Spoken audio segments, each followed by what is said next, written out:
Hey, he's getting more in. When it does all grow together, we're gonna be like, we'll throw a party. He's still such a peanut too. I was telling Derry the other day, my parents called me. I told you this, right? Yeah. Was that you or I couldn't remember if it was you or my sister. And I'm like, all right, well, love you guys.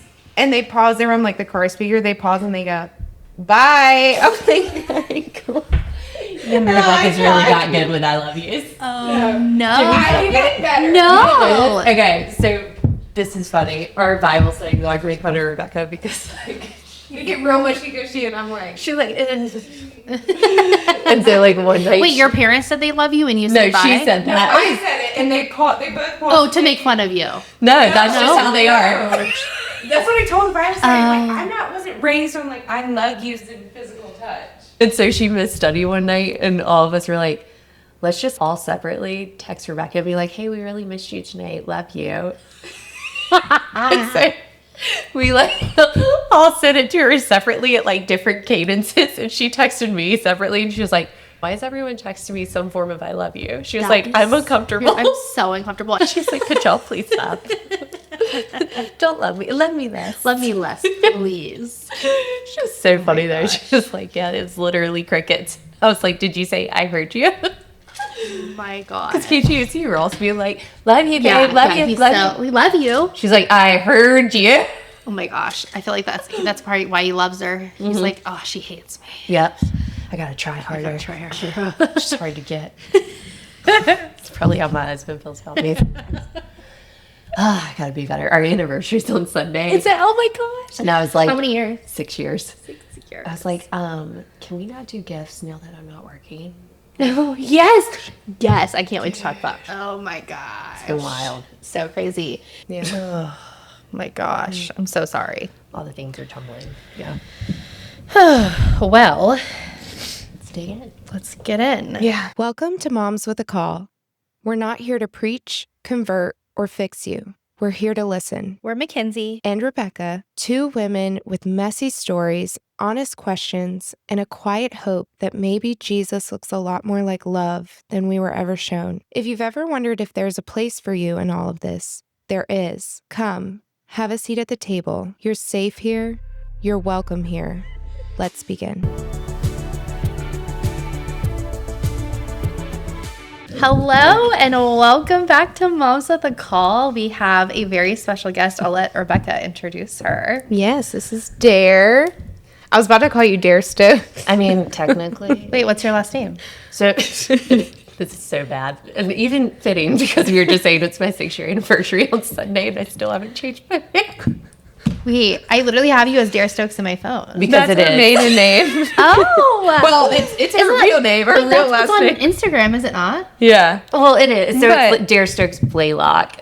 So both my kids' last name, it's my husband's last name, and I've just been terrible about changing my And name. why It's go to not the work. DMV when you can just change it on Instagram? That is so You know, funny. credit cards, Yeah. passport. Yeah. You're right. Yeah. Oh my God. I know Phil's gonna listen to this and kill me. He's man. not going to listen to this. Let's be real. It's fair. It's fair. He's like, I gotta log up and see what she said. Yeah. Y'all talking about gosh. me? That's so funny. Okay, so you guys are besties. Yeah. Yeah. You live in Wilmington. Yep. Okay. And so what is, I guess, like, what's a little bit about you, your background? I feel like we do a bad job of introducing people. We do no bio. We're like, here they are. Welcome to the party. Yes. Tell us about yourself. So Rebecca and I actually know each other. We met through our husbands. They went to college together. I met my husband in Charlotte. I had just gotten out of a relationship and went bowling with some friends who were actually married. Yeah, Charlotte has this place called Park Lanes. So it's like a bar and bowling and all the games and everything. And Phil was walking out and I was walking in. And he almost walked into a door checking me out. Oh. Let's be clear. He had been there like bowling and drinking all day. So who knows if he knew what he was looking at. He's like, girl, I ran into a door for you. Yeah. Did you? But what's so funny is, so my girlfriend who was married and her husband was there at the time, she was like, can I give him your number? That guy just almost walked into a door checking me out and she chased him down in the parking lot. I was like, yo, dude, you want her number? Gave it to him. And so he texted me that night actually asking if we could Okay, Phil. I know. Okay. Asked if we could get a drink sometime. And what's even funnier about all this is we met up and small world, came to find out that we had actually had dinner together in a group setting before this. After a Panthers game, both of us had no clue because I was dating someone at the time. So like didn't put much weight into the other men at the table. But it was like months and months before that we had actually had dinner together and didn't know it. Wait, that's so funny. Yeah. Oh my gosh. Yep. Okay, wait. So how long did y'all date then? We dated for about a year and a half before we got engaged. Okay. And then got married after a year of being engaged. Yeah. Oh my goodness. Okay, and so you lived in Charlotte. So lived in Charlotte. I'm from Greenville, North Carolina though. But ECU? No. Went to state for 2 years and then transferred here to Wilmington. Ah. Had to get out of Greenville. So then wait, what made you go to Charlotte then if you were in job. Wilmington? Ah. So I've been all over the place. My last year of college, I did an internship up in New Jersey, moved back home to Greenville for a couple months, and really over a year, worked at the hospital there, and then applied for a job in Charlotte without really knowing anyone there. Wow. Got the job and moved and just kind of went from there. I'm glad you did. Yeah. Got out, right? Yeah. So I spent 5 years in Charlotte, and then when COVID hit, we were like, let's get closer to the coast because my family lives in Moorhead and Greenville, and so we wanted to be a little closer to them and moved here. And so you came, and then that's when you met Rebecca? Yeah, so I actually met you before we moved here. Oh, because you were the college friends. The college friends, and we had come down to, there's a group, we call it our family from Charlotte. There's a group of like 4 other couples, and we all signed up for a race down here, the Beach to Battleship race. So ran a half marathon. Some of the folks ran the half marathon with me. Some did like the 10K, and we had come down for the weekend. That's when I met Rebecca, and you're pregnant with Phoebe when I met her. God. Yeah, Ross introduced me to all of his Best friends. What was your impression? So Phil and I always joke that Rebecca was like the best thing to come out of COVID. What a title. Because the first time we met her, we were like, is this legit? She gonna be a club rat? She gonna be a club rat? Oh, because he was a club rat. Ross is a very different person at the time. Ross is very social. And like he was 32. I met him in my early 20s. So obviously I was a club rat. What else were you doing in your early 20s? While you were pregnant with Phoebe, you were a club rat? No. No. But we always joke. It's so funny how this has come full circle. So we met her, I don't even know what year that was, like 2016 maybe? I was pregnant with her 2018. 2018. No, that's right, because I met Phil in 2017. Math is hard. It is hard. It's such simple math. So when we met, and then full circle later, her and Ross are now the godparents to both our kids. Oh my gosh. You made club rats. The godmother and father to your children. Wow. I love this. Oh my gosh. Okay. So you officially moved down, in 2020? 2021. 2021. Yep. Okay. When did y'all become like besties though? I kind of want to know. As soon as she moved here. Like it really? was It was like instant. Yeah. You guys, Because Phil and Ross, we might have to cut this, but we call them Dumb and Dumber. They also look alike in certain ways. Like they have the dark hair, the dark beard. Yeah. And they both are like, when they're with each other, they're just dumb They're and dumber. Yeah, they're Dumb and Dumber. So Who's dumb and who's dumber? I don't know. even It depends know. on the night. Yeah, it depends on the night. 100%. So Darren and I just like we just kind of like they went that love for over the ride. there. Yeah. And we were just like, we're in this together. Yeah. Oh my gosh. Okay, wait. I love that though. Yeah. And how nice though to move somewhere and like instantly have a best friend. Yeah. That's so. Did you know anybody else here when you moved? Yeah, so since I went to college here, still had some friends from that. And then my stepbrother and his wife actually live here, and our 2 nephews. And then my best friend from Charlotte had also just moved here. So she lives like 5 minutes up the road from me. So had friends here, but hadn't seen a lot of them in years other than my stepbrother. Yeah. So it was kind of rebuilding that network here in Wilmington. Yeah. Oh my gosh. And they have some other they have a big group of college guys. You met some of them at Ross's 40th, but there's like 15 plus Easily. of them. Were they in a fraternity? Phil was. Which is even funnier. And so there's Ross is too social. He didn't need one. no, Exactly. he was The man. good. He's good. He was good. Do you know, actually, side note, my sister and my brother, both separately, they were like, is he actually the mayor of Wilmington? Yes. And I was like, yeah, he is. We're pretty connected over there. Yeah. Can you imagine? Oh my gosh, Rebecca would be living a nightmare. I would. Like, I'm not a mayor's wife at all. Gosh. Oh, okay. Well, thank you. That was a great. Honestly, I feel like we need to just like chat more. Yeah, we do. The people we bring on, because that's good. We need backstory. So Yeah. What's funny is we've actually tried to record this before. Yes. But obviously your story, it was still changing, and a lot of things have happened that the audio was so scrambled, and I truly think that was divine intervention. Oh, yeah. Because big things. yeah, I'm excited to talk about all this today, because still some of it I don't even know. Right. So yeah, I'm so excited. Not that you're going through a lot, but Honestly, it's been good. it's been good. I'm Okay. not even upset about it. Okay, wait, that's insane, because you're so type A. I am. You're very type A. You like have things planned Yeah. out, and just from my interaction with you. Right. So let's kind of start. Let's go backwards Yep. into your childhood, how you grew up, Yep. and what your faith was like. So I very much grew up in the church. My parents were married for years and years. They got divorced when I was in 7th grade. And that's when I really started leaning into the church. Like, I had always known about God. I was baptized very early. That was part of our Methodist faith. Went to youth group, the Wednesday nights, the mission trips, like all the things. Did that all through middle school, high school. And I would say, like, early years in college, saying I wasn't super involved, but I always believed in God. And then slightly after college, I went through some, like, rough relationship stuff. And I think that's when I started questioning God for sure. Yeah. And my mom will even say this. There was a time there where I was like, I don't know if there's God. Like, you really think so?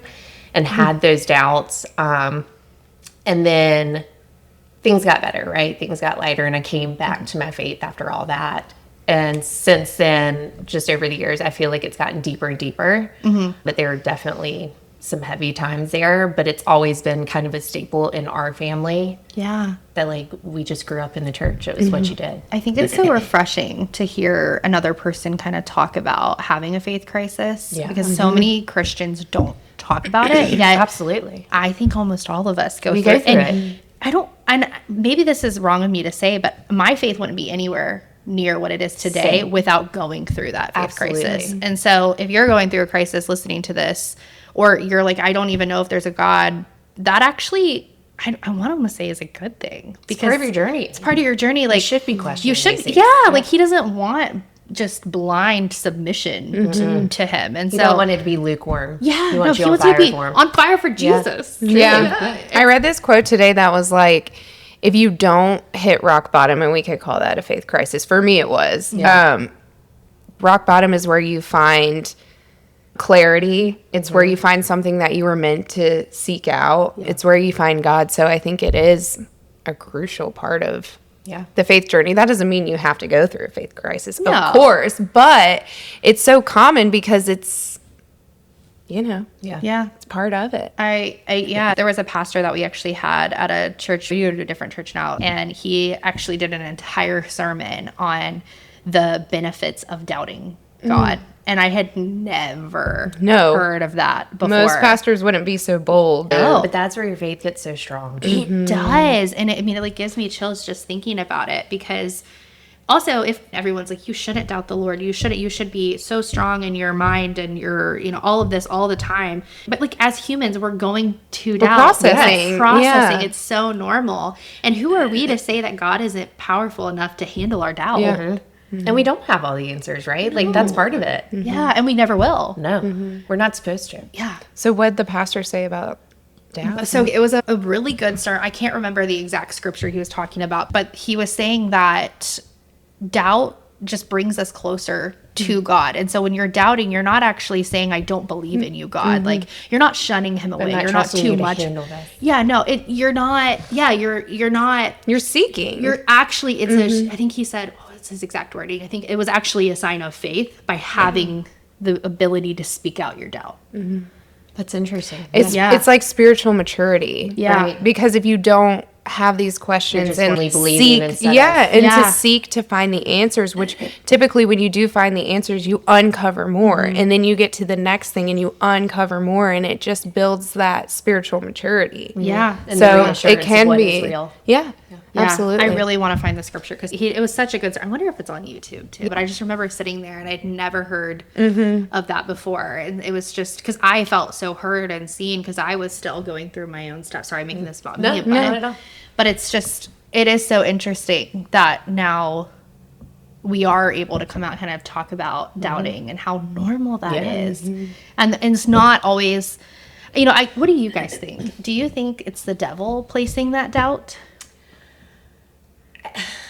I don't know. So I get kind of, just from my personal experience, maybe it was at that time, but I think some of it was like my own immaturity of me just playing the woe is me card of like, well, if God was real, why am I so unhappy? Or why me when I'm trying to do, which will play into some of the story we're going to talk about of like, it's almost like playing the victim a little bit of like, I don't know that I believe you're there because you're not helping me. Yeah. At least in the way I expect you to. Or it's like a one-sided relationship. Yeah. Like, what can you do for me, not what I can do. Exactly. It's not a... what to serve the world and like what your purpose is here. Absolutely. Not just what you want. And maybe some of that is the devil, like placing those seeds of thought, but like, I think it's our own human nature as well. yeah, it's also like living in a broken world. Absolutely. And so I think maybe it's not the devil actually coming in and there's all these outside. Maybe it is sometimes, right? who knows? Yeah.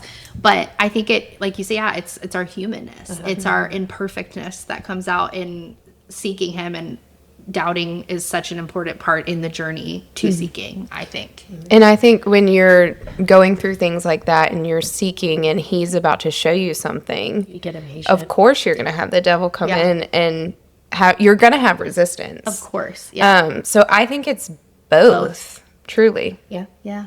And That's so sometimes that's the interesting. easier route, right? Yeah. Like, it's hard to be a Christian and Oh, believe in it's God so and all the hard. things. And like, you have to truly put your faith in him. And I think that's hard. And so sometimes the easier route is to say, well, if I just don't believe that he's real, I can live about my life and not worry about it. Well, so I have control. Which you don't. But you do not. Yeah. Yeah. And I think it's just a way... queen. Yeah, you do not. It's probably just a way to disassociate too. Yeah. Like, I don't have the to. pressure off. It's a lot to go through, to process, to unravel, to uncover, and You don't have to hold yourself to this higher standard, whether it's like self-imposed, right? Of what you expect a good, godly person to be. But when you let go of that reality, you don't have to meet that expectation for yourself. Yeah. when in reality, as there never was There any isn't. expectation. He's going to And accept you no matter what. It's so much easier to let go of control. It's and free. Give it. Yes. And I know that's But that's understanding the Yeah. true character of Jesus, which I Yeah. think is misconstrued. Yes. We have it backwards. yes, exactly. Okay, so maybe let's dive into. I know, we just got off sorry. there. But okay, so you got 2 babies. I had 2 babies. 2 babies. The cutest babies on the planet. They're so cute. I say that completely unbiased, right? I mean, they are. Completely. They are. I mean, they're pretty. They're so cute, and their little cheeks. the hair. I can't. The curl. Oh my gosh, I can't. They're so cute. Okay, so Becca is 2.5. 2.5, and Banks is 8 months. 8. What? I know. Like Forrest just turned 1. Isn't that wild? What the heck? We just had them. I We don't know just how had that them. happened. I'm also still 20, so I don't know how that happened That's either. crazy. Yeah. I'm 21. Same. So you had a pretty hard journey did. to conceiving, and so you struggled with infertility. And Yep. how I know that's a loaded question, but how is it walking through that? How did you even find out about infertility? And That was a wild thing. So little background on me, I've always worked in like the health and wellness realm. So went to school for community health education, was always into like physical fitness, running, eating right, all the things. And so when Phil and I got married, I was actually a health and wellness coordinator. So would work directly with patients in direct primary care to manage like chronic conditions for diabetes, hypertension, all that good stuff. And so when we first started trying to get pregnant, I was like, this should be, it's gonna be a breeze. Yeah. like, I'm in the best shape of my life. I make that a priority, this, that, and the other. And we started trying, I think, in 2020, like late 2020, before we moved to Wilmington. And just month after month, we're not getting pregnant. And I was like, this is weird. And so didn't see doctors in Charlotte or anything. I was like, most of them say give it a year, which now I'm hearing is like too long. Crazy. I feel like it's normally 6 months, right? Yeah. So at the time they were telling us about a year. Okay. And then if you're still not pregnant, come back and see us and let's see what's going on. Well, and it's not like you were older or like considered a So I geriatric think I was pregnancy at the time. 28 when we first started. Yeah. So, I mean, I guess a little older, but not really. But not right? geriatric. Yeah. It's not geriatric, but in there. Or advanced wait, maternal so age. it would have been 28. Let me think. Phil and I got married 30. So it's 30. Okay. I think 35 is like the cutoff, right? I learned that this year. Okay, yes. I do remember you telling me that. When Geriatric. You had, Dr. Phil. We're there now with Dr. Phil. Dr. Phil. Which is not my husband, to be clear. It's my baby. My baby. Yes, because We'll unpack that. yeah, oh my gosh. Okay. So anyways, once we moved to Wilmington, though, got a new OB-GYN here, and she actually specialized in fertility and uncovering if you're struggling, but she wasn't like the that's full-blown fertility clinic type thing. Okay. So I was like, let me meet with her. We'll see what's going on. So we ran the initial test and everything came back normal. And so she said, well, let's put you on. I think it's called Femara, but it's essentially like Clomid and it makes you like super ovulate. Even though your ovulation was fine. Ovulation was fine. And were you tracking at home? Like your ovulation? I was trying, Yeah. but it was kind of like all over the place. So that Okay. may have been part of it. But yeah, so we did, I think 3 rounds of that where I would like super ovulate and then nothing would happen. Wouldn't get pregnant. I'd have like 5 to 6 mature eggs that could potentially ovulate. So like running the risk of getting multiples, all that kind of stuff, and just didn't get And pregnant. this is not considered IUI or No. IVF. Okay. So it's just like a pill that Yeah. you take and it makes that happen. And then they do ultrasounds to measure how big, To like make sure you have a chance. like the eggs are getting or whatever. Wow. And so we did that. And then after 3 months of that and still not getting pregnant, she was like, okay, it's been a year. Let's see what's going on. And they sent me to a place in Raleigh. And so did all the testing there. My husband did his testing, came back unexplained. They have no idea why we couldn't So get all the pregnant. tests were fine. Yep. What? And that, like, I think any aspect of infertility is super frustrating. And I've never been on the side of like low ovarian count or issues with sperm quality and that kind of thing. I'm sure those is just, it's just as frustrating. But hearing like unexplained, you just sit there and think, well, what do we do? There's nothing I Right. can do. You feel hopeless because Yeah. it's like, well, what way do we? So you're saying I'm There's perfectly no healthy. You don't know yeah. why I can't get pregnant.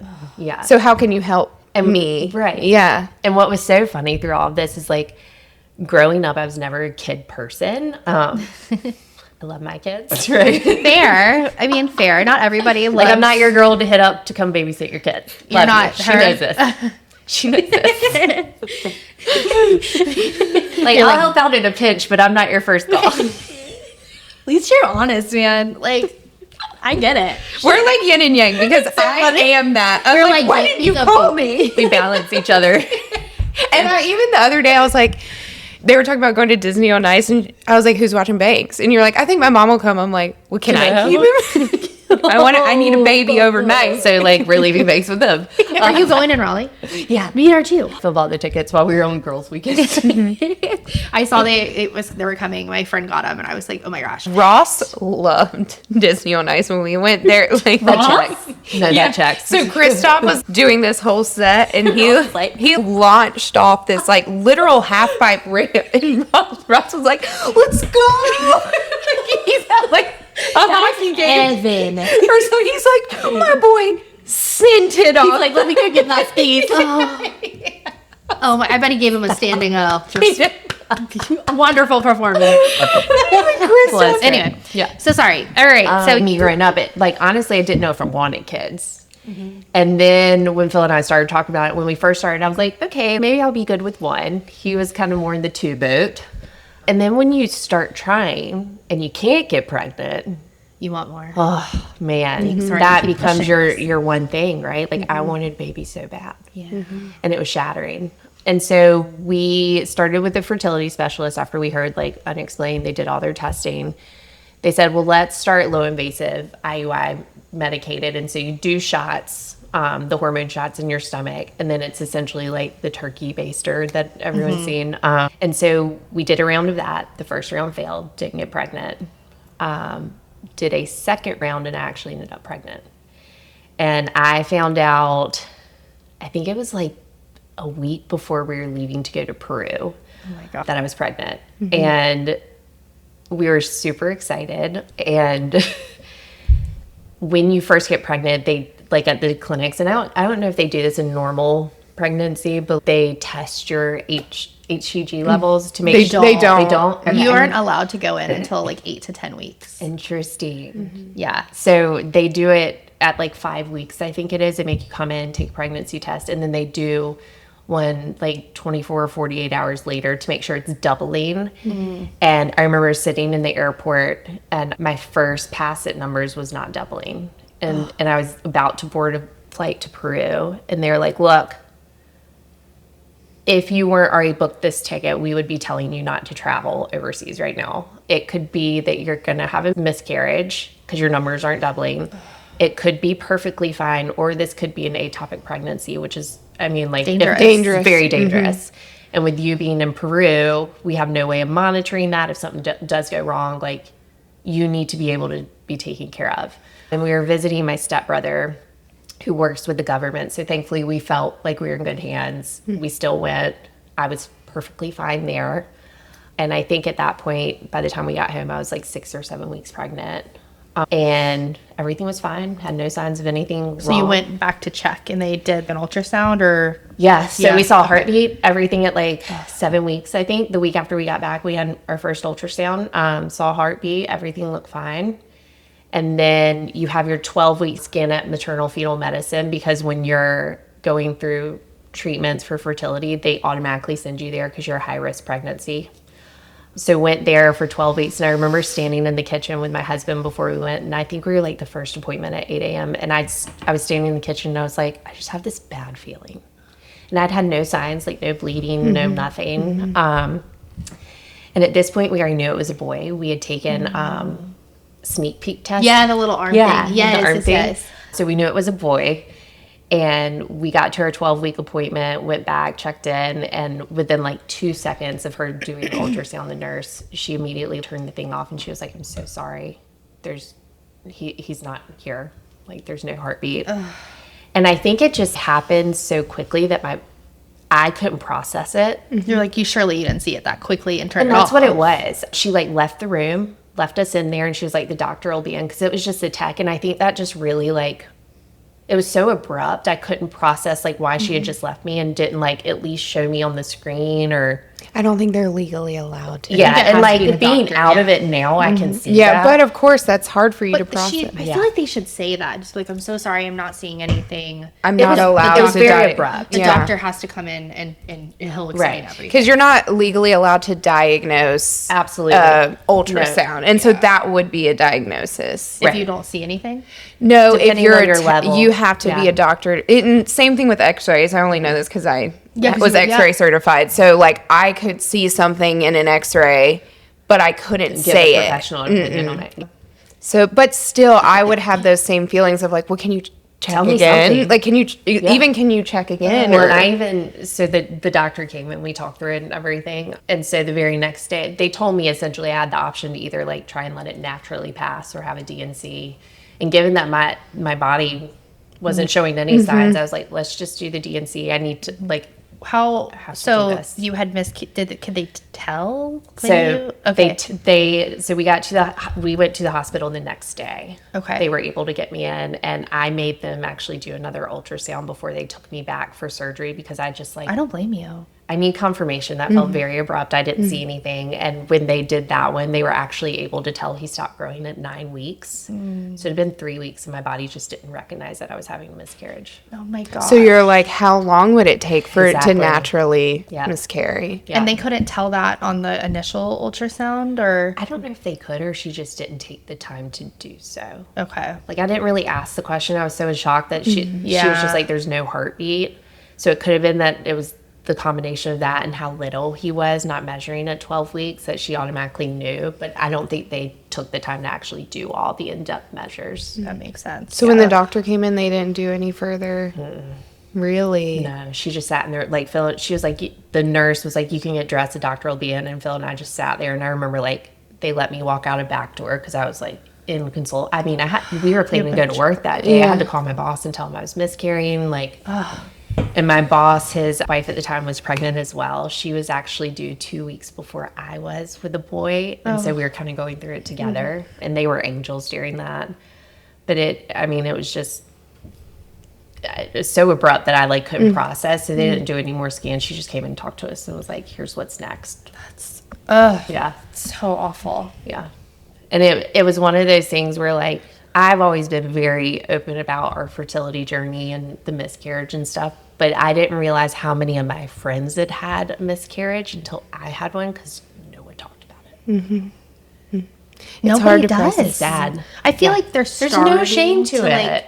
I think on social it's media, changing. at least. Yes.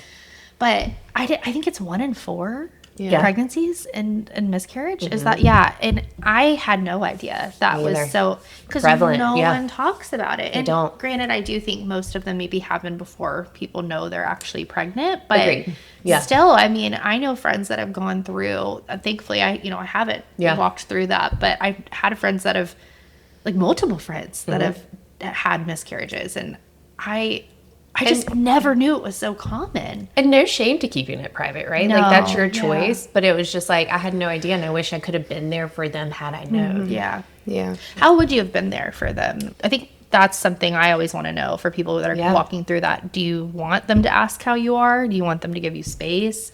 Depends on the person. I think it depends on the person. So I will say Rebecca actually did one of the best things that I got, which I don't know if I've ever told you this, but her and Ross made us a care basket almost. Aww. And it had it had things in it for Phil, but I remember it had this cozy blanket in there. It had bath bombs and all these kind of things that just brought comfort. Mm-hmm. I think there was even a gift card for DoorDash or something like that. But it was just the simple thought of we see you, and it was dropped at the door. It's not like I had to talk to them. Yeah. But it was the acknowledgement of we're hurting with you, and here's some comfort. Some people gave us meals. My mom, of course, the day of my surgery, I was like, you don't need to come. But that's just what moms do. Mm-hmm. She was like, I need to put eyes on you, and drove from Moorhead and just sat on the porch and made me eat and just sat there with me.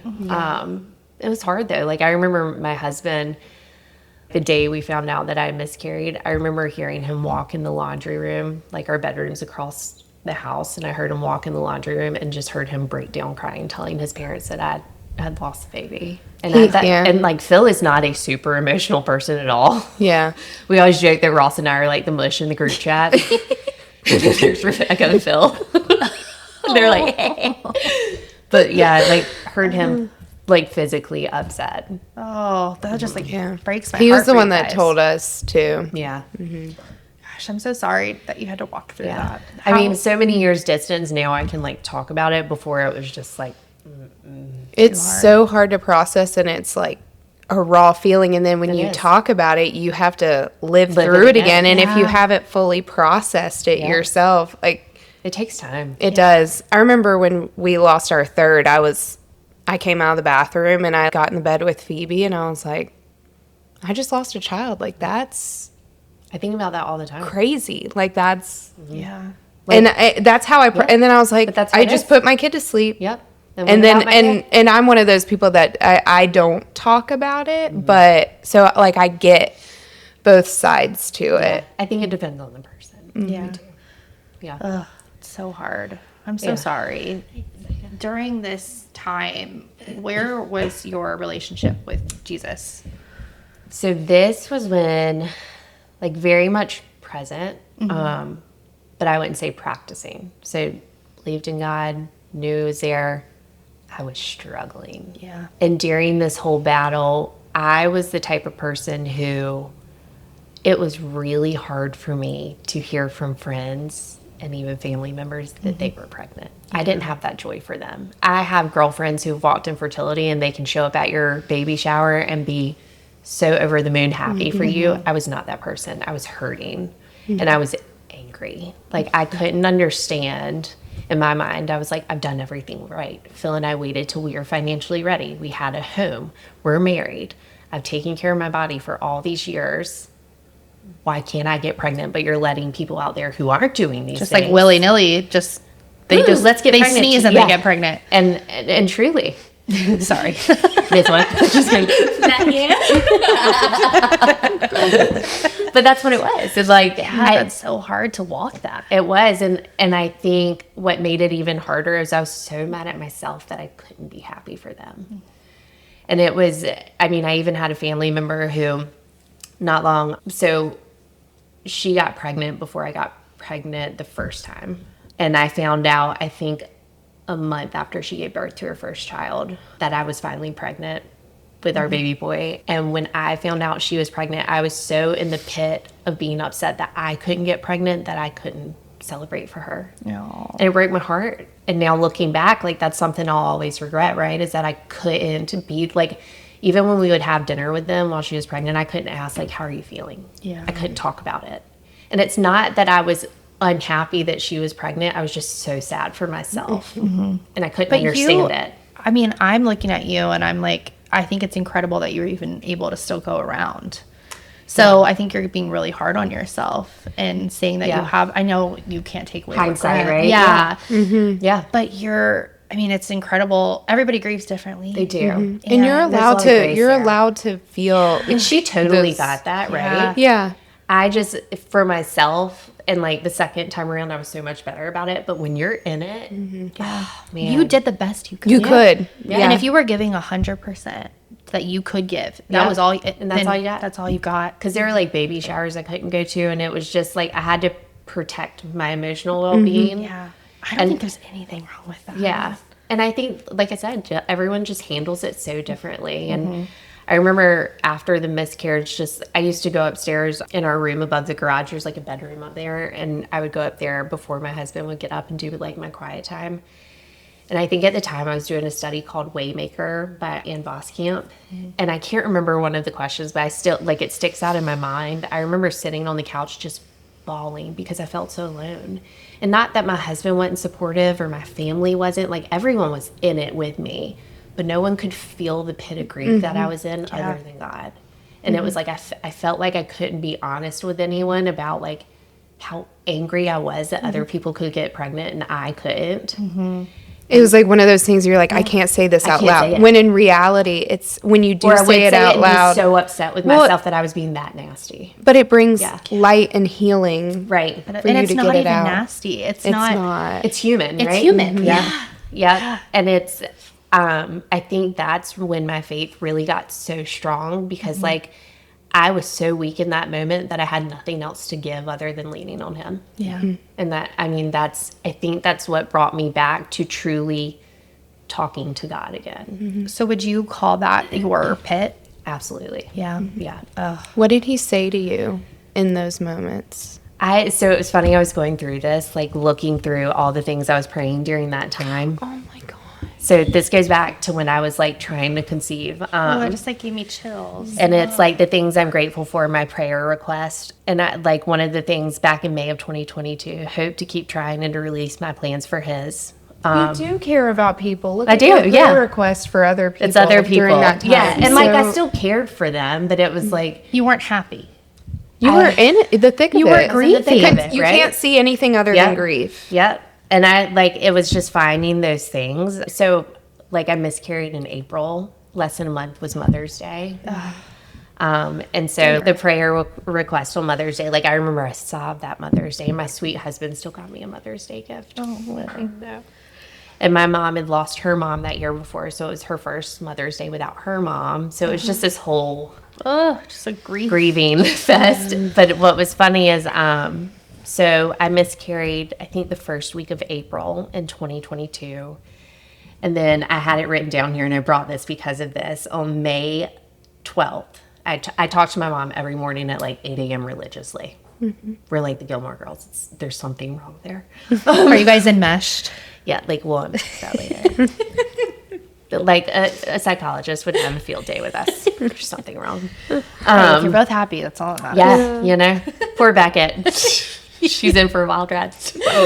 But I wrote down, Mom had a dream last night that God told her to write this date down. This time next year, her daughter would give her a grandbaby. And this was a month after my miscarriage. And then literally in March of 2023, so not even a year later, I had Beckett. Oh my gosh. And it's just those things where I just kept, I remember in that pregnancy, I kept praying every day because the next, like the day that she had that dream was the day that I had my post-op follow-up visit. Because before you can start IVF, which is what we ended up doing next, they have to do, I forget what it's called, but they essentially like clean out your uterus with water and make sure that none of the remaining tissue is in there from prior pregnancies. And look at the scripture too. She gave this name to the Lord who spoke to her. You are the God who sees me. For she said, I have now seen the one who sees me. Mm-hmm. Isn't that crazy? Oh my gosh. Yeah. Little God winks, right? Big God winks. Yeah, no. And that was from Hagar, because she was the first woman to name God the God who sees me. In Genesis. And she was pregnant with, I can't remember the baby's name, but she was pregnant with a child because Abraham and Sarah couldn't get pregnant. Yeah, she was the handmaid. Mm-hmm. Oh, right. Mm-hmm. So they went around their infertility. They went around their infertility and had and impregnated. Is it impregnated their Esau? Maybe no, I don't think so. Ishmael. Oh, in Israel. Okay, mm-hmm. We messy. It's been a few years, but that's wild that it's on that page, and it's because of infertility. Yeah. Incredible, because she was older, right? Mm-hmm. That's what. Yeah. Well, she had been going through infertility for I think decades, probably. Oh my God. But back then, that's how you left an inheritance. And so she was like children, the handmaiden, or I guess a slave. Yeah. And so Sarah was like, get her pregnant, and that will be our baby. Well, that's the basis of The Handmaid's Tale. That whole show. Oh, I didn't know is that. from Hagar. Yeah. Yeah, that's what they use as. That makes sense there. It's pretty crazy. But that's just a warped way of looking at it. Yeah. But, yeah. Anyway. Yeah. So. Wow, I'm so glad you brought that. I know. It's funny. I was like going back through this, and some of this is like, it's hysterical to read, just given like where we're going to go with this. But some of the things of me saying, strength, less anxiety and fear, like me being able to let go, directional from God on what to do next. I've been praying that for 3 years before I finally it's all clicked. Yeah. Oh my gosh. And that just shows the persistence. Like, you have to be patient. Yeah. His timing is really and we just can't, as humans, understand that. No. Yeah. Especially in the thick of it. No. Mm-hmm. Yeah. That was May of 2022. May of 2022. June 1st, I started IVF. Oh my God. So essentially took all of April and May off from doing any treatments. Let's recalibrate. Because I had always, when we first started, Phil and I had the conversation of, I don't know if I want to do IVF. Yeah. It's expensive. It's a lot on your body. What if it doesn't work and we go through that and all that money? And I think at that point, I knew I was meant to be a mom. I was like, we have to do it. And he was on board fully. I remember after the IUI, because usually they'll have you try it again. And I remember you being like, no, we're full sending. Yeah. Because I think your rate, if I remember correctly, with IUI is like an 8% chance, or it's something really low. Low, yeah. And I might be understating that, but I think it's pretty low. And then IVF was much, much higher. And I was like, if we're going to keep spending and I'm going to keep doing these hormones, let's do it. So we did IVF. And typically with IVF, you can choose to freeze your embryos and do genetic testing on them to make sure that they're normal, because they did find out with my miscarriage that it was a chromosomal abnormality. Mm-hmm. I think it was like chromosome 16 or something. I can't remember. And so you can choose to go that route, but then it further delays things like an extra month. And I was like, I'm not getting any younger. Mm-hmm. Let's do this. So we actually did a fresh transfer. So her egg was not tested, or the embryo wasn't tested for genetic testing. I didn't know if it was boy or girl. They just took the best graded embryo and implanted it. And we said a prayer and it worked. Oh my gosh. Right? And I actually confirmed with the doctor, found out on my birthday that I was pregnant with Beckett. Oh my God. It was awesome. Me the chills. Oh, when your birthday. We all went to dinner. I think there was a group of 10 or 12 of us. Mm-hmm. We went to dinner, and I remember they had known that we were kind of getting the test that week, and I walked up behind Rebecca and Ross, and I was like, it worked. Oh, and Ross was like, what?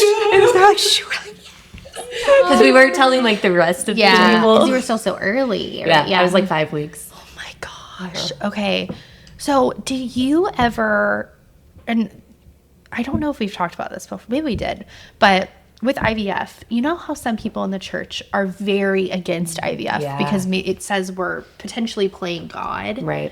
Did you ever feel that way with it? I did not. No. I'm not one who digs into that too much either. I think there's science for a reason. I think so too. I think God has his hand in it. And I think children are the most beautiful creation that we've been given. They're pure innocence, right? And like, they're such a blessing to this world. Why would we not want that? Yeah. So I think my boundary too is like, I've never been one that's going to say, well, let's go with that embryo because it's a boy and I really want a boy. That was a boundary for myself, right or wrong for other people. But that felt like playing God to me. Yeah. I wanted whatever he was blessing me with. Yeah. So let the doctors decide which embryo is the healthiest, most viable, that's going to Stick. Yeah. And He provided. yeah. Yeah. Yeah. And so I never viewed it that way of kind of like cheating the system. I think it's a blessing, right? Yeah. Well, I think I've never really thought about that or gone down that line of thinking, because I've never heard of an example of the devil or our enemy ever creating life. He's always trying to take it away or destroy it. And so I think what a gift that God has given us in modern medicine and science to be able to do that. Like, gives me chills just thinking about it, because, and you can see how spirit led this entire process And was for you. IVF is what brought you closer to God. Absolutely. Like, So- I could not have like, made it just- through that journey without him. Like, Yeah. I just, it was a dark time. And I just remember the verses of like, when you're weak, he is strong. When you're weak, he is strong. Like, he is my strength through this. Just keep going. And I know a lot of people like place the pressure on families going through infertility. And I think a lot of the argument from some Christians against IVF is like, well, there's tons of kids to adopt. And it's like, you cannot place that pressure on someone's family. That Of course, system's we so would. hard, too. It is. It's expensive. That's not There's so much red tape. right. And you think that's the easiest answer, right? The answer. Well, Yeah. and your path is different than somebody Your- else's path. And adoption's beautiful. It is. Here for it. That's wonderful. But I think he wanted specifically Beckett and Big wanted Soul Beckett, on this. And God calls people to adoption for a reason. So some families don't feel called to that, and that is okay. Yeah. Yeah. Absolutely. And there's no one right path. No, Yeah. there isn't. No. Oh, Yeah. well, I'm just so glad that it worked, because and angel on your babe. first try with IVF. Thank God. But okay, so you had Beckett. Had Beckett. And how was your pregnancy? Fabulous. Oh my gosh, Your okay. girl was Yeah. born to be pregnant. That was a funny thing. I think God Amazing. was like, you've had enough. Yeah. We're going to lift your cruise. Great pregnancy, very quick labor, like water broke, Amazing. born in 5 hours. Shut up. Yeah, fabulous. Precipitous labor? I was like, your girl will birth all the babies. Oh Like, my- I think you're it's like, such just a give cool them to me. experience. Yeah. When it's easy. When it's easy. It's cool regardless, but yeah. So you had Beckett, and I remember you just said earlier that you were considering maybe one. So I was 1, Philip was 2. Was that still the case after Beckett was born? I think I was more leaning towards 2. Philip was like, we go with 1. He's like, that was emotion. Yeah. Well, and she was also like a year maybe when you guys started talking about. Yeah, she was about a year old when we started saying, like, do we want to do this again? And part of me, like, And was she a hard baby? Yeah. Okay. I knew Banks was, but I couldn't remember. I if don't I have could. easy babies. So she was colicky too. Humbled. Okay. Beckett had colic. She had reflux. See, God does not give both easy pregnancies and easy babies. It's either hard pregnancy, easy baby. Or easy pregnancy. For me, it was easy pregnancy, hard labor and delivery. Like epidurals don't work on me. So Yeah, I'm you all natural, baby. It's something. Opposite. Horrible pregnancy. Yeah. Wonderful labor and babies. Easy babies. Yep. Or easy in the sense of I mean, they're still hard. yeah, but then it's They don't sleep. have they don't have colic. They don't have colic. I would pull my hair out. I don't know. The Lord got you through that. Yeah, let's talk about that. Okay, so Beckett. So Beckett, I think with Beckett, hers was probably the same caliber as Banks, but I wanted Beckett so badly, and we had tried so hard for her that I had a little more grace in it. Yeah. And it was also one baby. It was one baby too. Yeah. Yes, good point. And I think with Beckett, like, we got through it, right? So around the age of her being 1, Phil and I started talking about it, and I think a lot he was good with one. I was on the fence about two. I think part of the reason I was on the fence too is I didn't want to do IVF again. Yeah. Not that we couldn't, but it's just like it's a roller coaster. It's like a second full-time job. It is. And then physically, it's not like you feel fine and dandy going through. Honestly, like, you didn't have I any wasn't problems? mad. No. Okay. Did you have to go to Raleigh for all of the stuff? So the monitoring appointments, thankfully, I could do most of them here, but the actual procedure of like the embryo transfer, I did have to go to Raleigh. But all the shots, like Philip would do them for me, or I would do That's them. good. Okay. But it is a lot of shots. I mean, like even with Beckett, I think through the first 6 weeks, you have to do a shot, and it's like a 2.5-inch needle in your butt. Not great. Like before you had her, or even while you were While pregnant? you're pregnant. Oh, wow. So as soon as the transfer happens, you do it for 6 weeks after that most of the time. Oh my god, to like up your chances of Staying pregnant. And all before that, you're doing shots in your stomach leading up to it. So I think part of me was just like, I don't want to pay for it again. Yeah. Did you have to pay all out of pocket? Thankfully, our insurance covered a portion of it. But I think still out of pocket, expensive. we paid like $10,000 though. Oh, The meds alone are insane. Yeah, and goodness. praise God that we're in a place that we can do it. And I think about that was another thing, like friends and family members who are getting pregnant and all this stuff. I was like, well, he gave me this because he's afforded us the means to be able to do it too. yeah. Like that kind of helped me reshape of like, he's graced us with the means to handle this. What a lovely. He's given you flip, everything though. you need. But then, there are some families that who aren't as really fortunate, can't. right? Yeah. And so I tried to flip it in a way of at least I've been blessed that we can do it. You're trying to find something to lining. hold on Yeah. to. Yeah. Yeah, so we did all that.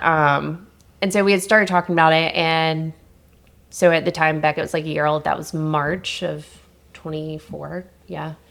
I guess it was like May, the weekend of Mother's Day. I've been having like the weirdest period.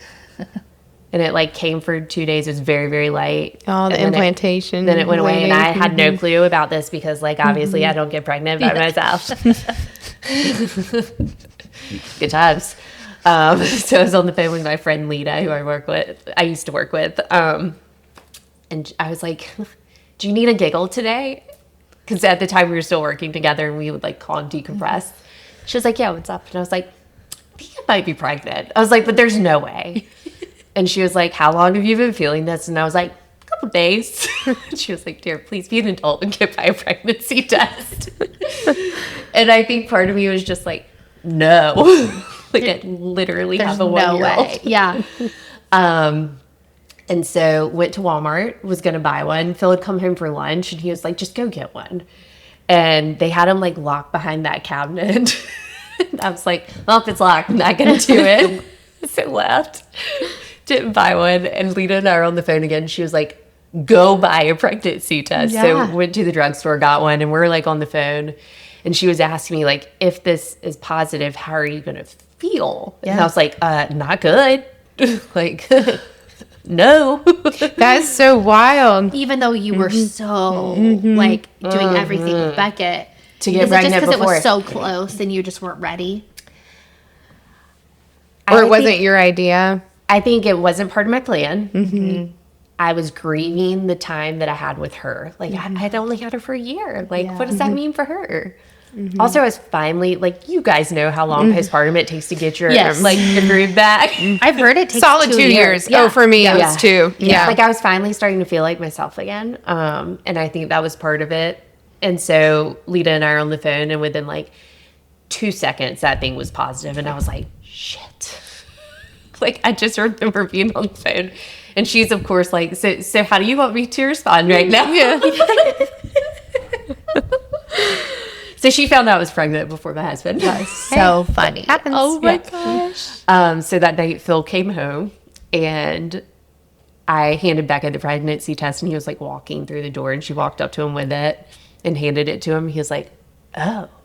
He was like, you're pregnant? And I just started crying. And I was like, what are we gonna do? I don't know if I'm happy. Those are very normal feelings. Yes. Yeah. And nobody talks about that either. I think maybe because You there feel is bad. so much infertility Yeah. out there, and you don't. But you've Well, and literally I've been through it, right? Walked through it. I think that was part of it too, is I was so angry of like, God, why now? Like, why not 3 years ago when I tried begging for it. Why now when it was like not on my radar? I didn't think we could get pregnant without help. And you're like, It's like, I think it's my time, baby. because you trusted in him. Yeah. Like this, what you wrote in this book right? was. He said, I'm going to deliver, right? And so it was found out we were leaving for my mom's house 2 days later for Mother's Day weekend. And Phil kind of asked me, well, are we going to tell them it's really early? And I was like, well, I'm not going to be able to hide it all weekend. Yeah. My stepdad had already texted saying, like, what type of beer do you want at the house? And I was like, I'm good. Which I don't drink much anyways. But That's everybody's first reaction. Though. exactly. If you like turn down a drink and you're a woman, people are like, Oh. why? Yeah. You got something to tell me? No, I just don't want to drink tonight. yeah, I feel like I'm just into mocktails, okay? Yeah. It's a trend. let me live. Yeah. So we got to their house, and Mom and I were giving Beckett a bath, and Phil was in the kitchen with my Uncle Steven and my stepdad, and they were chatting. And funny enough, they were asking Phil like if 2 was on her radar, and Mom and I were sitting there bathing the baby, and I looked at my mom, and I looked at her and I said, I need you to calm your reactions right now. I have something to tell you. And she just looks at me and starts crying, and she's like, are you? And I was like, I am. I was like, I need you to calm how you react though, because I'm still processing. Yeah. And she just starts bawling. And she was like, Tara, this is your redemption, baby. Oh. And then come full circle, it ended up being a baby boy. And so she was like, this is your Earthside boy. This is your baby. And now we have Banks. And I'll tell you, he's better than you could. He really is an angel baby. Oh my gosh. He is. Could eat him alive. He's so sweet. He's Yeah. so sweet. And I say this, like, Beckett was the most prayed for child on this planet. Like, unreal. The obsession with that child from, like, my dad's side of the family, my mom's girlfriends, like, the amount of prayers over that baby. I think that was part of it, too, is I was like, are they going to love him as much as her? Yeah. Because everyone's so obsessed with her. And same with me, right? Like, I was so scared, and I'm sure anyone having 2 feels that way or more. Am I going to love them as much as my first one? I felt that my whole pregnancy, so I had that guilt. Is Beckett going to be upset? And so I think I never fully connected with him in my pregnancy. But that little boy now, oh my goodness, he's just all smiles. He's so happy to be here. He's like the sweetest thing, and he has humbled me so much. Yeah. Like I've had to let go of so much control because of him. He's teaching you things. Yeah. So he was colicky too. So he's angel baby now. And now, so the first 4 months of Bank's life, and I knew what we were dealing with because we had it with Beckett. I think what was different with Banks is I had postpartum rage. I did not have that with Beckett.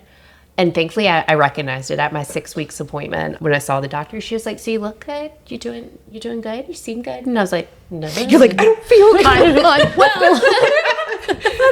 She was like, "What's going on?" I was like, "It's either gonna be my husband or the dog." That's so. Nobody talks about the freaking dogs. Why am I like? You're the I know. exception. I felt so bad for Arlo. Like, No. we know. I was like, Luke, if you lick that paw one more time, I forgot we have the same. My dog's you gonna learn today. Yeah. Oh my god. Yeah. It's Go us get just the being like. dog. Evan Oh my literally God. told the dogs yesterday. He goes, "I'm gonna open the door, and I never want to see you again. Don't even look Don't at come me. back." I'm telling you. He's like, Those "Leave." poor dogs too. I know. And then They're you like- feel the guilt of that. I know. And you're like, I'm so mean. Snowballs. Dude, with Yeah. the colicky baby, and then the dog. Oh, if yeah. they made And a one 2-year-old? noise, Yeah. ooh, Everybody would have to move out. Like, just leave me here with the baby, and the rest of My y'all. husband blessed him. I was mean. oh my And I'm not a gosh. yeller at all. Like, Were you yelling? it was Oh my bad. goodness. It Well, was but I mean, postpartum rage is a real thing. She was real. Like, there's one day I literally called my mom. I couldn't get Banks to stop crying. It had been 2 hours, and all I wanted to do was pee and have a cup of coffee. Yeah. And I called her, and I was like, I need you to come. I know I'm not going to hurt him, but, like, I'm scared. I There's just a had lot to- of rage there. I just had to lay him in his crib and walk away. Yeah. And she was like, do you need to call Rebecca? Is it like that? Or and I was like, no. Like, I know I'm not going to hurt him. I'm not in a good place. I'm just, though. I'm like teetering. Like, you always joke when you leave the hospital and they're like, don't shake your baby. And you're like, Why would I shake my baby? Bullshit. Why would I shake my baby? oh, I understand why you warn people that. Yes. Like, I'm not going to do it, but I get it. But yeah. And that's what colic does.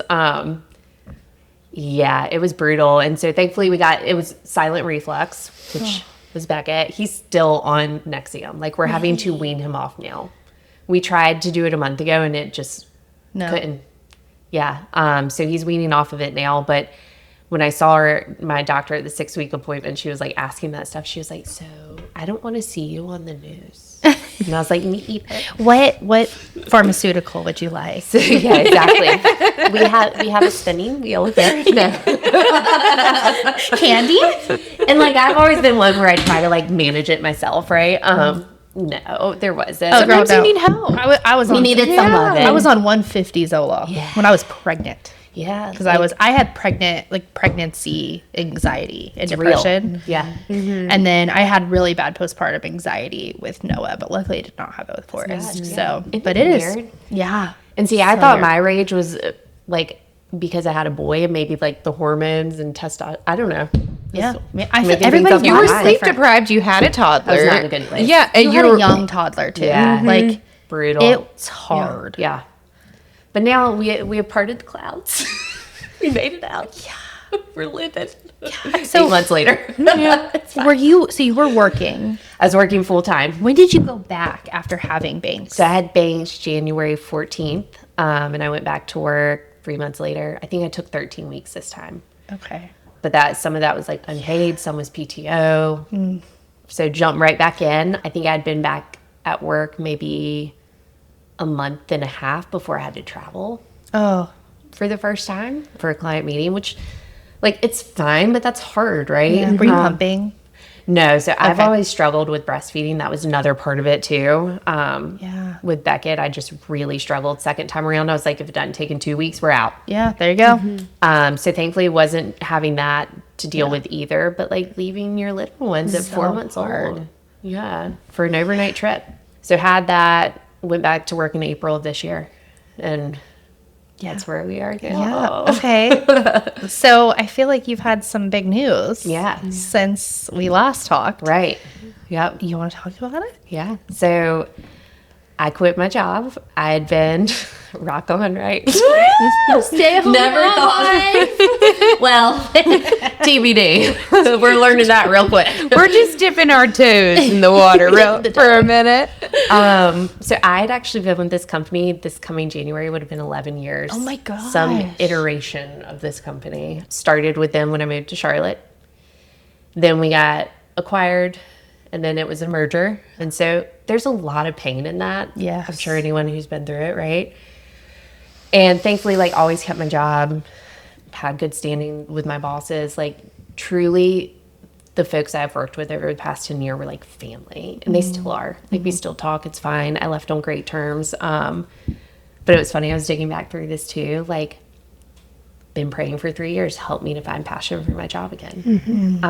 And I was a person, especially in the field I was working with of healthcare and wellness, I wanted to help people be better. Yeah. And I think I lost sight of that somewhere along the way where it felt so corporate. And that, I'm not blaming that on myself or the company or anything, but I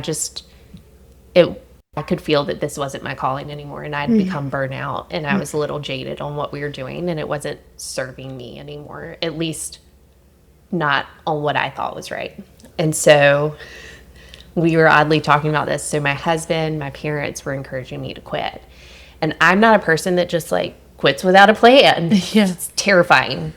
I've worked since I was 14. I've always had a job. Oh my gosh. Wow. I mean, I worked in tobacco fields. I worked at an old country grill, like held all the bizarre jobs, worked all through college. And that's because like I grew up in the mentality of like, we had to work. My parents got divorced. My mom had to work. And so right, wrong, or indifferent, I've always had this mentality about being a stay-at-home mom of like, am I failing? And that's a personal thing to me, not other stay-at-home moms. That is such a hard job. I don't so like hard. to be clear, my kids are still in daycare right now. I've been out of work for a week and they're still in daycare. And so I just had this mentality, and it was more so internalized myself of like, what are people going to think if I quit without a backup plan? Oh. And that's why I stayed. I was staying for the paycheck. I had the flexibility of being remote. I do love the people I worked with, but it was just, there were a lot of issues that we were dealing with and I couldn't get past them, right? And so had been praying over it. And I knew he was telling me to quit, and it was coming down to like, you gotta surrender there, like not your plan. Yeah. Funny enough, we were chatting, I think it was like 2 days before I put in my notice. And we were texting, and I was saying, you know, I'm just so anxious. Like, I know it's the right thing to do, but I feel like I'm letting people down. And like, what if I don't find something else? Can we financially do this? Like, we're cutting our family finances essentially in half. I just had a second baby. The kids are on my insurance. Now it's not the time to like just decide not to work. So we were texting. I was doing my Bible study, and it was so funny. It was the day before I was doing it, and the verse was Philippians 4:6-7, about like, come to God about everything, prayer and thanksgiving, and he'll provide for you.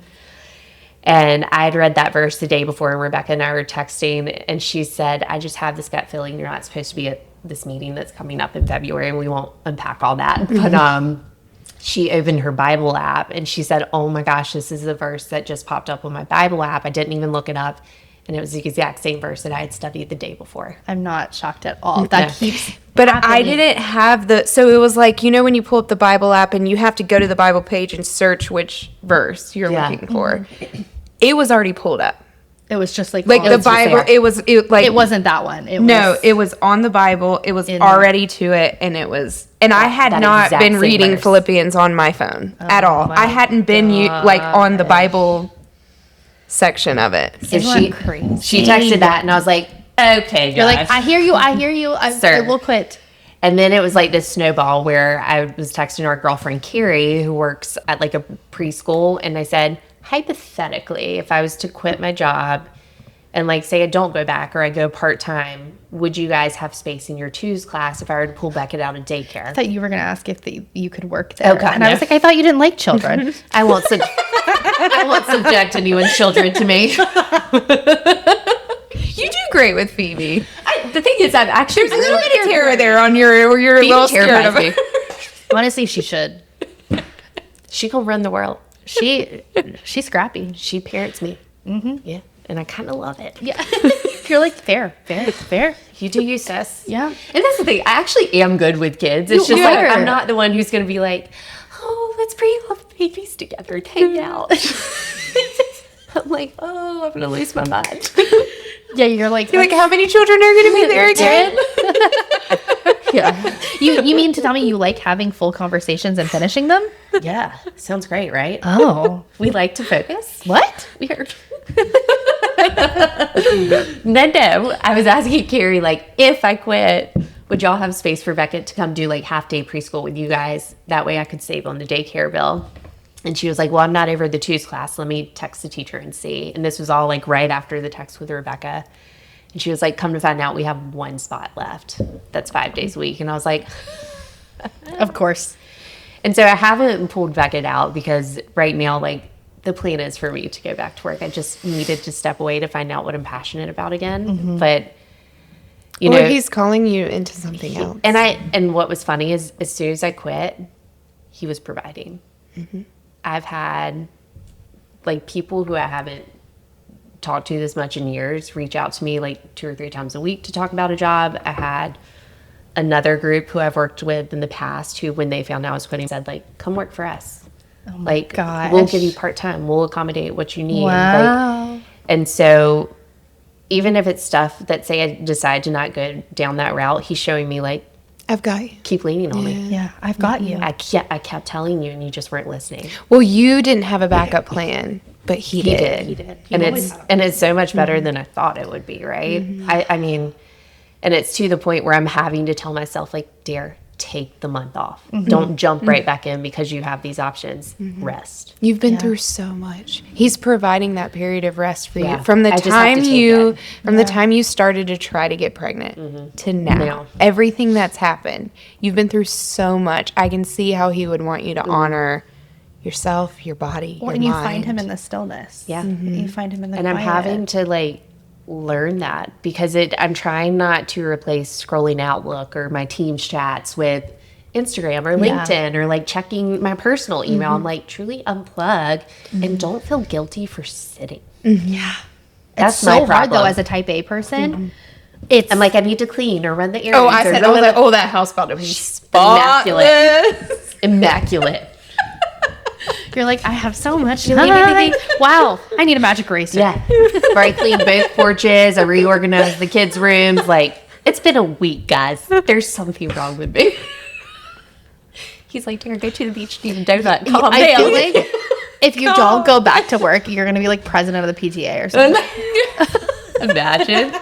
And her kid doesn't even go to school there. She's the president of the PTA. She could be like, Who are you? I'm telling you. You're Mom, like, who's going to be my director of ops? I'm going to just meet you. I'm telling you, it's like hard to sit. Yeah. Oh my gosh. Okay, so going through all of this, it's such a beautiful, heartbreaking, but actually really inspirational Amazing. It's story been fabulous. Yeah. and journey with And the peace I feel. Yeah. Like that was how I knew, especially with this career move, being so nervous. When I gave my notice, I immediately felt at peace. I was like, right move. The right choice. Yeah. And just the signs that like after I gave my notice, some of the things that were like said or how it was handled, I was like, right. yep, we're good. Like I'm Confirmation. yeah. And not like in a bad way, but it was just like he's showing me like you're doing the right thing. Was your, I mean, I think we might have talked, but I'm assuming your identity was wrapped up in your I think work. to an extent, right? Much more when I was younger and Yeah. I was wanting to climb the corporate ladder and like get the director role Yeah. or whatever it may be. Once I had kids, that kind of settled. And not so much I didn't want the higher position, but I didn't want the travel that came with it. Yeah. I have young babies. I don't want to be gone for that. Like, I don't want to miss that time. Yeah, for something stupid like a meeting. You know? Who does that? It's so dumb. I'll need to pay bills. I will only leave for a Taylor Swift concert. Let's debate. I will only leave for a Taylor Swift concert. You're like, how could I leave my 4-month-old baby? And I'm like, I left Forrest at 5 weeks to go to Taylor Swift. That's just automatically excused in my mind. Like, of course he did. I got those tickets before he was conceived. So I will say that's like the one thing in our friendship. That's the thing in our friendship where I'm like, not I agree love on. you, but I don't get it. Our entire friendship is yin and yang, though. If you is. think about it. You- It's polar opposite. I love it, though. But It's perfect. we vibe. Like when they got engaged, it. I texted her because like I'm not a Swiftie, but like her music's fine, but I don't freak. Oh, when Taylor and Kelsey got Yeah. or Taylor and Travis got engaged. The thing, yeah. I texted her and I was like, "Are you okay?" You're like, no, I'm unwell. I'm taking the day off. I'm taking a to personal day. celebrate. Kids, go do My your good friend She just got literally said engaged. that. My good friend just got engaged. I'm taking the day off. You're like, you're a stay-at-home mom. Like, you cannot leave your children. I'm going out for You're a mimosas. full-time job, ma'am. She's like, Derek, can you come get the kids? Just kidding. Oh, so Yeah. fun. So, well, I guess let's maybe wrap up with our Yeah. final question. We're asking all our guests. Do you Yeah. want to ask it? Yeah. So our word for the season is surrender, which is funny. your word. Which we did. I don't think we talked about that this time. Yeah. We did last time. The surrender. word. The word Yeah. surrender. Well, fill them in. Yeah. So our church every year, this was funny. The first time we recorded this podcast, we kind of uncovered this. So our church every year asks us to pick a word that's like kind of weighing on our hearts to kind of embody what your year is going to look like. And I kept thinking at the end of last year, it was going to be trust. Like learn that to trust other people that they can take care of things or that God's going to take care of it or it doesn't all have to weigh on your shoulders there. And the more I kept digging into that, I was like, I actually don't think that's it. I think the word is surrender. And then when we were talking, you're like, oh my God, that's our word for the podcast. And it truly is. I had to figure out, I can't trust him if I'm not going to surrender it first. That's the first step. Yeah. Going through the steps, right? Yeah. 7 steps. So I think that's what it was. Is so this year has been my year of surrender. So So next year will be trust.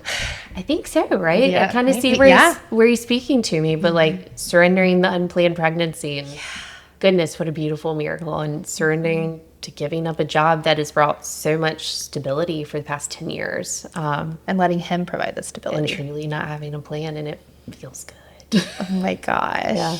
Oh, Yeah. And I mean, it's so true. Like, we have our plans, and his are so much better, because I would have never pictured this. yeah. So what does surrender mean to you?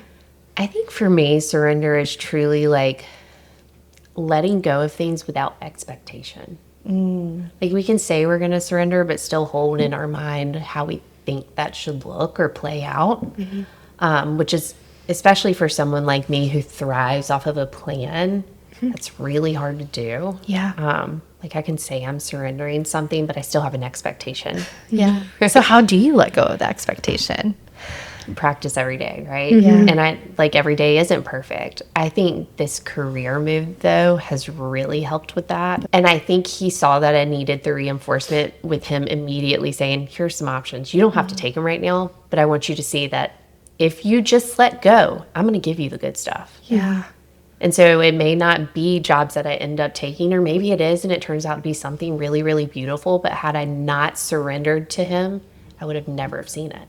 Oh my gosh. It's also just incredible that this is happening right now, this conversation, because of everything that's going on with Heaven. And I feel like I just needed to hear that.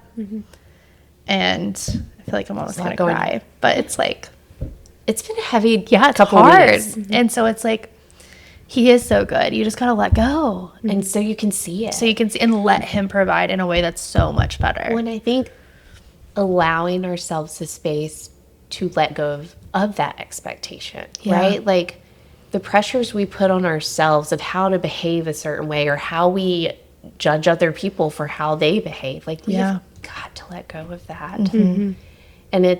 And when we don't, we miss how good he is, because we're so strung up in our own thoughts and like our own plans and what we think is right and wrong and all this, that we're missing the whole point of what he has to give us. Yeah.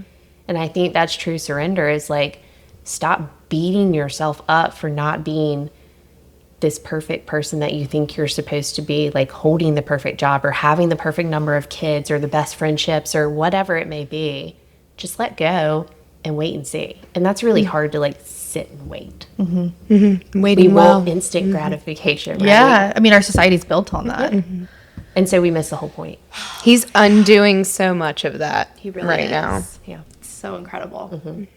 Yeah. Well, thank you so much for coming in and re-recording. I know. Re-recording, yes. Oh, so good. I think it meant to fall that way there. It Got really the did. extra layer of the chapter. Yeah. It was like the last piece. It was. Yeah. Hopefully it's the last piece, right? I know. And Never like, know. well, Nothing he's else. back on, folks. Plot twist. Yeah. Oh my gosh. I am so excited for you, though, to like have this To see where it goes. I'm excited. Like, it Do you timed out want to? perfect. Could you ever see yourself actually not working in a traditional career? I think so. Like, honestly, more of what's coming out too is like maybe consulting positions or Yeah. something. I don't know what that looks like. I think my husband and I would have to sit down and have a serious talk.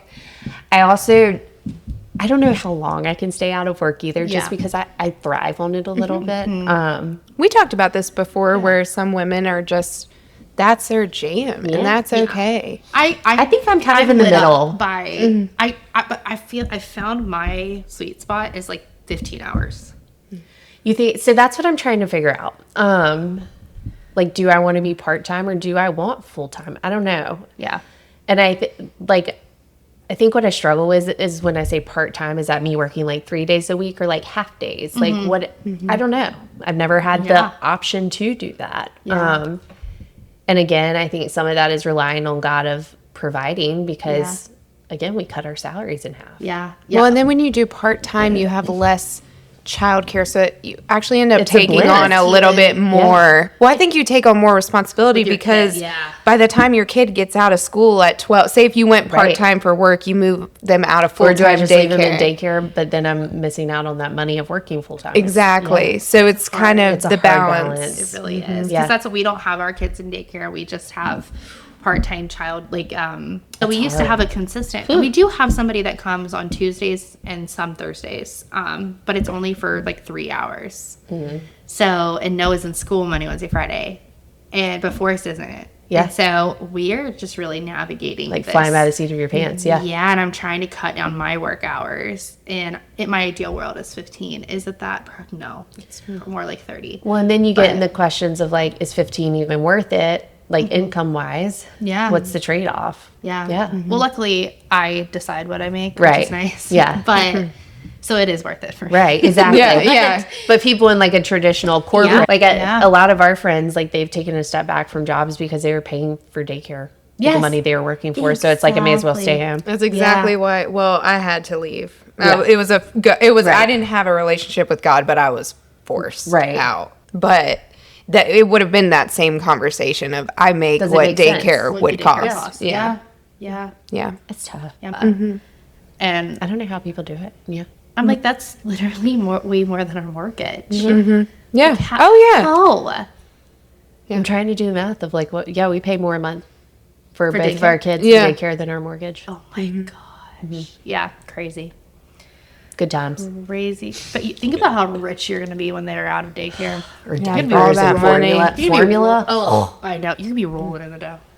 I was like, Phil, just give it like 3 more months. Banks will be all formula. We can be balling. Yeah. Yeah, we going to be good. I don't need to go back to work. It's fine. We'll just cut his formula budget. Yeah. You always think about that, and then it's like you get there and it's like, oh, here comes the next thing. know. And you're like, Double down "Dang." on berries. Yes. Oh my gosh. And then they decide, I don't want any strawberries anymore, even though I have 2 cartons in I don't there. like it. Yeah. That's the most disgusting thing I've How ever could seen you in my life. ever give Yeah. me blackberries? Kids are savage. What Noah did this morning.